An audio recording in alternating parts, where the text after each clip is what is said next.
High, আমি রক্তিম। বইমেলা চলে যাওয়ার পর বেশ কিছুদিন আমি বিশ্রাম নিলাম, নিয়ে আজকে আবার ভিডিও শুট করছি। বইমেলা যে বইগুলো কিনেছি তার মধ্যে প্রায় 5-6টা বই পড়া হয়ে গেছে, কিন্তু ভিডিওগুলো এবার আস্তে আস্তে শুট করব। আমি বই সংগ্রহের ভিডিওটা কিছুদিন পরে আনছি। প্রথম দিকে মনে থাকতে থাকতে এবং স্মৃতিতে টাটকা থাকতে থাকতে আমি আপনাদের জন্য ভিডিওগুলো অর্থাৎ রিভিউ ভিডিওগুলো বানিয়ে দিতে চাই। তো চলুন আজকের ভিডিও শুরু করা যাক। এটা হচ্ছে আমার প্রথম ভিডিও বইমেলার পরে রিভিউ। জনি কিট ও আরো দুই, সর্বাণী মুখোপাধ্যায়, দেব সাহিত্য কুটির। এর মুদ্রিত মূল্য হচ্ছে 450 টাকা এবং এটাকে খুলে দেখালে বইটা এরকম দেখতে। এর কভার থাকলেও কভারটাকে খোলা যায়নি, এখানে আঠা দিয়ে লাগানো আছে। এখানে একটা ব্লার্ব রয়েছে, এখানে রয়েছে লেখিকা পরিচিতি। এই বইটায় টোটাল 3টে উপন্যাস রয়েছে। মোট পেজ সংখ্যা হচ্ছে 280। 3টে উপন্যাসের মধ্যে প্রথম উপন্যাস জনি কিট শারদীয়া নবকল্লোল 2022-এ বেরিয়েছিল। এরপরেরটা কামর শারদীয়া নবকল্লোল 1994-তে বেরিয়েছিল এবং তারপরেরটা জীবনদান, সেটাও শারদীয়া নবকল্লোলই বেরিয়েছিল। সেটার টাইমটা আমি বলে দিচ্ছি কোন ইয়ারে। সেটা বেরিয়েছিল 1993-তে। এর ব্লাগ করে জানতে পেরেছি বাকি দুটো আলাদা আলাদা বই হিসাবে দেব সাহিত্য কুটির থেকে বা কোথাও থেকে আছে। সেই 3টেকে আবার এক জায়গায় করে এই বইটা করা হয়েছে। পেজ কোয়ালিটি যদি আমি আপনাদের দেখাই, বেশ ভালো পেজ কোয়ালিটি দেব সাহিত্য কুটিরে। আমি ওদের স্টল থেকেই নিয়েছি এটা। এই বইটা আমার ভীষণ ভালো লেগেছে এবং অনেকদিন বাদে আমি একটা ভালো সামাজিক বই পড়লাম এবং সামাজিক বই পড়তে পড়তে আমি এটা বুঝতে পারলাম যে থ্রিলার বা গোয়েন্দা গল্পের সঙ্গে চরিত্রগত যে তফাৎটা রয়েছে, সেই তফাৎটা শুধু ঘটনা বা থ্রিলিং এলিমেন্ট দিয়ে নয়, সে তফাৎটা রয়েছে হচ্ছে চরিত্রগুলো যেহেতু মুভমেন্ট কম থাকে সামাজিকে, তাই একই জায়গায় তাদের ডায়লগ এবং তাদের দর্শনকে এস্টাবলিশ করার মাধ্যমে কিন্তু সামাজিক গল্প তৈরি হয় এবং সামাজিক গল্পের পোটেনশিয়াল কিন্তু ওইখানেই বাকি ক্যাটাগরিগুলোর থেকে অনেকটা এগিয়ে থাকে। এবং সামাজিক গল্প লেখার ক্ষেত্রেও এটাই একটা চ্যালেঞ্জ, তার কারণ কনফ্লিক্ট পয়েন্টকে খুঁজে বের করা। সেই জন্য আমি 3টে গল্পেরই যখন গল্পের আউটলাইন বলবো সেটা বেসিক্যালি আমি কনফ্লিক্ট পয়েন্ট বলে দেবো এবং এই কনফ্লিক্ট পয়েন্টগুলো জানার পরে আপনারা গল্পটার ব্যাপারে এই ভিডিওতে 1%-এরও কম জানতে পারবেন। এই বইটা মজা হচ্ছে বইটা পড়ার মধ্য দিয়ে, এবং এই বইটার এটাই গুরুত্ব যে বইটার ভ্যালু এতটাই বেশি যেটাকে এই ফর্মে ছাড়া অন্য কোনো ফর্মে, মানে সিনেমা হলেও হয়ে থাকতে পারে, অডিও স্টোরি বা এই সমস্ত কিছুতে কিন্তু পড়ে বা শুনে আপনারা মজা পাবেন না। দেখবেন অডিও স্টোরি হচ্ছে মূলত গোয়েন্দা, ভৌতিক বা থ্রিলার ডমিনেটেড। তার কারণ হচ্ছে কনফ্লিক্ট পয়েন্ট। সামাজিক গল্প আপনাকে পেজে পড়েই কিন্তু মজা নিতে হবে। আমি কনফ্লিক্ট বলে দিলেও আপনাদের ধরে নেওয়ার কোনো কারণ নেই যে বইটার সমস্ত কিছু আমি আপনাদেরকে বলে দিলাম, কারণ সমস্ত কিছু বলা সম্ভব নয়। ওই কোয়ালিটি থাকলে তো আমি নিজেই লিখে ফেলতাম, সেটা সম্ভব নয়। প্রথম গল্প জনি কিট, তার কনফ্লিক্ট পয়েন্ট দুটো। এখানে প্রাইমারি কনফ্লিক্ট একটা রয়েছে, সেকেন্ডারি কনফ্লিক্ট একটা রয়েছে। এই জনি কিটের প্রাইমারি কনফ্লিক্ট হচ্ছে এক পুরুষ যৌনকর্মীর তার এক কাস্টমারকে সার্ভ করতে গিয়ে তাদের মধ্যে সম্পর্কের রসায়ন বদলে যাবে। কিভাবে বদলে যাবে সেটা বই পড়ে আপনাদের জানতে হবে। এবং আরেকটা কনফ্লিক্ট বা সেকেন্ডারি কনফ্লিক্ট এই গল্পের হচ্ছে সেই পুরুষ যৌনকর্মী ছোট থেকে বড় হয়ে যৌনকর্মীতে কনভার্ট হওয়ার গল্প। দ্বিতীয় গল্প কামর। কামরের প্রাইমারি কনফ্লিক্ট হচ্ছে 1994 সালে গল্পটা প্রথমবার লেখা হয়েছিল। 1992 সালে যে দাঙ্গা হয়েছিল বাবরি মসজিদকে ভাঙাকে কেন্দ্র করে, সেই দাঙ্গার প্রেক্ষাপটে একটা প্রেমের গল্প এবং প্রেমিক প্রেমিকার সম্পর্কের রসায়ন কি করে বদলে গেল, এটা হচ্ছে এই গল্পের প্রাইমারি কনফ্লিক্ট।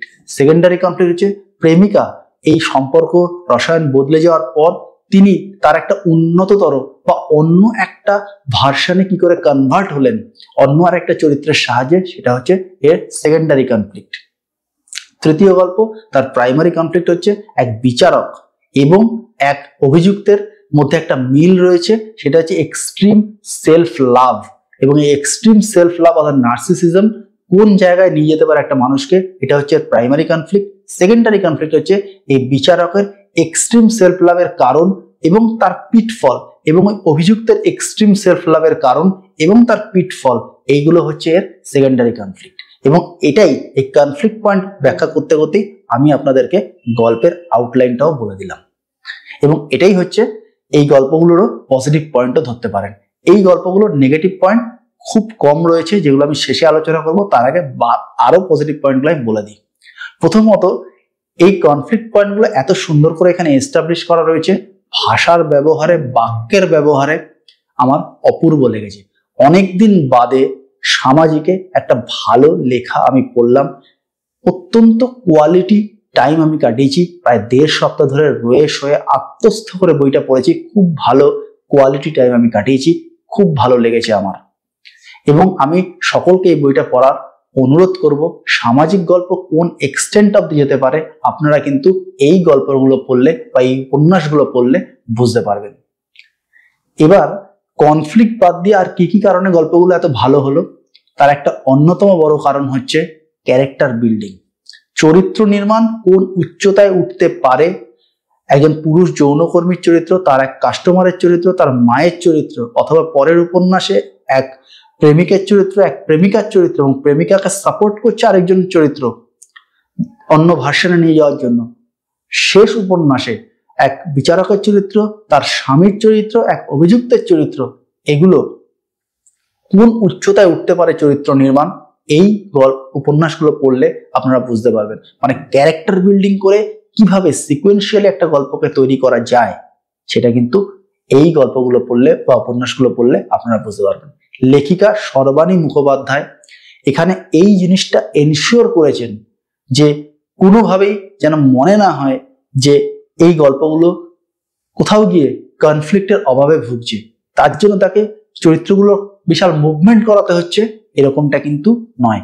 একই জায়গায় একটা চরিত্র ভাবছে, সেইটার উপরে যে কনফ্লিক্ট তৈরি করা যায়, মানে সূক্ষ্মতা কোন উচ্চতায় নিয়ে যাওয়া যায়, সেটা এই উপন্যাসগুলো আরো একবার আমাদেরকে মনে করিয়ে দিয়েছে। এবং শেষ পয়েন্ট হিসেবে আমি যেটা বলবো, সামাজিক গল্পের ক্ষেত্রে অনেক সময় আমরা দেখি গল্পগুলোর ওপেন এন্ড থাকে, এই গল্পগুলো কিন্তু ক্লোজিং পয়েন্ট খুব ভালো। গল্পগুলোর মধ্যে একটা করে ক্লোজিং এন্ড রয়েছে। দ্বিতীয় গল্পটা কিছুটা ওপেন থাকলেও প্রত্যেকটা গল্প কিন্তু খুব কনক্লুসিভ গল্প, অর্থাৎ সামাজিক গল্প আপনাকে একটা সিদ্ধান্তে নিয়ে আসছে, এটা কিন্তু খুব ভালো। ওপেন এন্ড নয় যে চরিত্রগুলো ভাবছে, এরকম নয়, এখানে কনক্লুসিভ, একদম আপনাকে ডিরেক্ট করবে একটা পার্টিকুলার পয়েন্টে, যেটা কিন্তু আমার ভীষণ ভীষণ ভালো লেগেছে। এবার এই উপন্যাস তিনটার নেগেটিভ পয়েন্ট আপনারা আমার থাম্বনেলে দেখে থাকবেন, একটা শব্দের মাঝখানে স্টার দেওয়া রয়েছে। সেই স্টারের কারণ হচ্ছে ইউটিউবের পলিসি, আর ইউটিউবের অ্যালগোরিদম কিন্তু বাংলাও বোঝে, এই কারণে আমি স্টার দিয়ে রেখেছি। ওই বিষয়টা এই গল্পগুলোতে থাকার জন্য কম বয়স হলে, যদিও বই পড়ে কেউ খারাপ হয় বা ইয়ে হয় এগুলো আমি বিশ্বাস করি না, আমি নিজেও কম বয়সে অনেক কিছু পড়েছি, কিন্তু তবুও আপনারা একটু দেখে নেবেন, বাড়ির লোকের সঙ্গে কথা বলে নেবেন, যা ইচ্ছা যেটা দরকার করে নেবেন, এটা হচ্ছে প্রথম। দ্বিতীয় যেটা আমি বলবো সেটা হচ্ছে এই চরিত্রগুলোর মধ্যে কিছু কিছু সূক্ষ্ম জায়গা যেরকম এক্সপ্লোর হয়েছে, কিছু কিছু সূক্ষ্ম জায়গা সেরকম আনএক্সপ্লোর থেকে গেছে। যেমন দাঙ্গা এক কাপলের বা প্রেমিক প্রেমিকার সম্পর্ক কি করে বদলাতে পারে, যেরকম সেই জায়গাটা এক্সপ্লোর হয়েছে, কিন্তু দাঙ্গার আগে সম্পর্কটা এক্স্যাক্টলি কি ছিল, বা দাঙ্গা হওয়ার পরেও সম্পর্কটা না বদলালে কি হতো, এই যে রাস্তাগুলো বা এই যে অ্যাভিনিউ গুলো, সেগুলো কিন্তু আনএক্সপ্লোরড থেকে গেছে। পুরুষ যৌনকর্মীর ক্ষেত্রেও সেটা সত্যি, শেষ গল্পে বিচারক অভিযুক্তর ক্ষেত্রেও সেটা সত্যি। তার কারণ যদি সেটা না হতো বা সেটা হওয়ার পরেও এক্সট্রিম সেলফ লাভ নাও থাকতে পারতো, তাহলে কি হতো, এই জায়গাগুলো কিন্তু আনএক্সপ্লোরড থেকে গেছে। গল্পে সম্ভাবনা কিন্তু আরো অনেক বেশি ছিল, সেই জায়গাগুলো আনএক্সপ্লোরড থেকে গেছে বলে আমার কিন্তু মনে হয়েছে। এগুলোকে ঠিক ট্র্যাডিশনাল নেগেটিভ পয়েন্ট মানে খুব খারাপ লেগেছে এরকম আমি বলবো না, কিন্তু এগুলো আনটাচড, এটুকু আমি বলতে পারি। এই অবধি বলে আমি ভিডিওটা শেষ করছি। আমার এই ভিডিও ভালো লাগলে অবশ্যই একটা থামস আপ দিয়ে দেবেন, চ্যানেল ভালো লাগলে সাবস্ক্রাইব করে নেবেন। দেখা হবে পরের ভিডিওতে, ততদিন ভালো থাকবেন, টাটা।